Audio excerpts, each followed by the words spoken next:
ఇంకో దిక్కుమాలిన వాదన, పనికి మాలిన వాదన, పసలేని వాదన,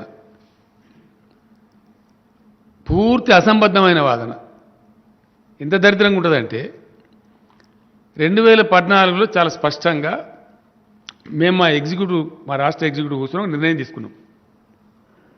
ఒంటరిగానే నేరుగా ఎన్నికలు పోటీ చేయాలి, తెలంగాణ ప్రయోజనాలు కాపాడాలి నిర్ణయం తీసుకున్నాం. మేము ఎలక్షన్ పోతున్నాం. ఆ టైంలో నేను చాలా స్పష్టంగా చెప్పాను. 14 జూలై 2 ఏదైతే మన అపాయింటెడ్ డే ఉందో ఆ రోజు నుంచి జూన్ 6 నుంచి మేము జూన్ 2 నుంచి మేము జూన్ 2 వరకు పూర్తి స్థాయిలో తెలంగాణ రాష్ట్రం ఏర్పడే వరకు మేము ఉద్యమ పార్టీగా ఉన్నాం. ఉద్యమం ప్లస్ రాజకీయం కలిపి పార్టీగా ఉన్నాం. ఈ కారణం నుంచి మేము ఫక్త్ పొలిటికల్ పార్టీగా ఉంటామని నేను స్పష్టంగా చెప్పిన, ఓపెన్ చెప్పిన, మీ ముందే చెప్పిన, విలేకరుల ముందే చెప్పిన. నేను ఎక్కడ సీక్రెట్గా చెప్పలే. నిన్న దాకా మా పాత్ర ఉద్యమం కమ్ రాజకీయం కలిపి చేసినాం మేము ప్రజాస్వామిక పద్ధతిలో. అయిపోయింది, ఆ ఘట్టం అయిపోయింది, రాష్ట్ర సాధన జరిగిపోయింది. ఆ తదనంతరం మేము రాజకీయ పార్టీగా ఉంటాం, రాజకీయ చాణక్యం చూపెడతాం, రాజకీయ చాతుర్యం చూపెడతాం, ఈ రాష్ట్ర ప్రయోజనాలు కాపాడతాం, రాష్ట్రానికి రాజకీయ పార్టీకి రక్షణ కవచంగా ఉంటుంది టీఆర్ఎస్ అని నేను స్పష్టంగా కుండా బద్దలు కొట్టినట్టు చెప్పిన. తప్పకుండా ఇతర పార్టీల నుంచి మా పార్టీ చేర్చుకుంటాం. వాళ్ళకి యోగ్యత ఉంటే మంత్రి పదవులు ఇస్తాం, గ్యారంటీగా బాజాప్తా ఇస్తాం. వాళ్ళ బేజాప్తా ఏమి నాకు అర్థం కాదు.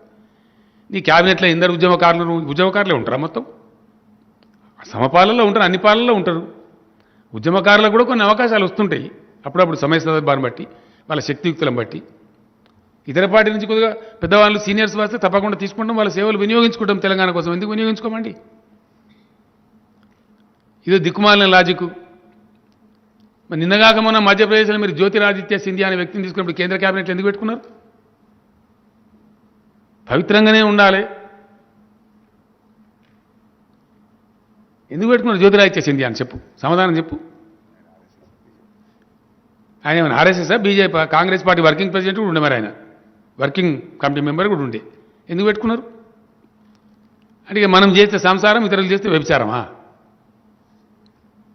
రాజకీయ పార్టీగా ఉన్నాం డెఫినెట్గా. రాజకీయ పార్టీ ఏం చేస్తుందండి? తన విస్తృతిని పెంచుకుంటుంది. అభిప్రాయాలు కలిసి మా ఫిలాసఫీ నచ్చి జాయిన్ చేసుకుంటాం. వాళ్ళ శక్తి సామర్థ్యాలను బట్టి వాళ్ళకి పదవులు ఇస్తాం తప్పకుండా. ఎందుకేం తప్ప? ఎంతో పెద్ద మేము తప్పు చేసినట్టు, జరగనిది ఏదో జరుగుతున్నట్టు, ఇదో అరాకిరి వ్యవహారం. ఇష్యూ మీద మాట్లాడరు, సమస్య మీద మాట్లాడరు, ప్రజలకు సంబంధించిన విషయం మీద మాట్లాడరు. అన్ని అడగోలు మాటలు, అబద్ధాలు, అసత్యాలు, పూర్తి సత్యదూరమైన విషయాలు. ఎవడన్నా గట్టిగా మాట్లాడితే గట్టిగా నిలదీస్తే దేశద్రోహి. ఇది ఎక్కడ ఫిలాసఫీ నాకు అర్థం కాదు. కమాన్, ఎవరు దేశద్రోహులో తెలుద్దాం, ఈ దేశానికి ద్రోహం ఎవరు చేస్తున్నారో తెలుద్దాం. ఈ రోజు కూడా నేను మాట్లాడుతున్న బదులం మిమ్మల్ని వేటాడతాం మిమ్మల్ని. తెలంగాణ రైతులు పండించే ధాన్యం పూర్తిగా కొనేదాకా వదిలిపెట్టము, రాసి పెట్టుకో.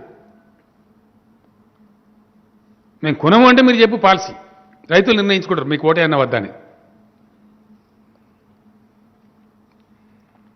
అంతే కదా. తెలంగాణ ప్రజలు కేసీఆర్ నమ్ముతారు. నేను నమ్మినమ్మా, నిన్నే పాట నమ్మిరి. నేను నమ్మితేనే నేను 107 డిపాజిట్లు పోయినాయా? తెలంగాణ అసెంబ్లీ ఎన్నికలు జరిగినప్పుడు 2018లో 107 స్థానాలలో నీ డిపాజిట్ పోయింది. మేము 88 స్థానాలు గెలిచినాం. నిన్ను నమ్మలేదా, నన్ను నమ్మలేదా ప్రజలు? ఎవరు నమ్మలేదు? నీ కథ నువ్వు చెప్పుకుంటున్నావు. నువ్వు చెప్పుకోవడంలో నీ సిగ్గుపోతా ఉంది అక్కడ, వాస్తవంగా చెప్పానంటే. నువ్వు నాతో మళ్ళీ చెప్పిస్తున్నావు. కాబట్టి ఈ అడ్డగోలు మాటలతో వ్యవహారం చేస్తామంటే కేసీఆర్ భయపడడు. హాయ్ ఫ్రెండ్స్, మా టుడే టుమారో యూట్యూబ్ ఛానల్ చూస్తున్నందుకు చాలా థ్యాంక్స్. మరిన్ని లేటెస్ట్ వీడియోస్ కోసం వెంటనే సబ్స్క్రైబ్ చేయండి. అలాగే ఈ బెల్ ని కూడా రింగ్ చేసేయండి. మా నోటిఫికేషన్స్ అన్ని మీ మొబైల్లో వస్తాయి.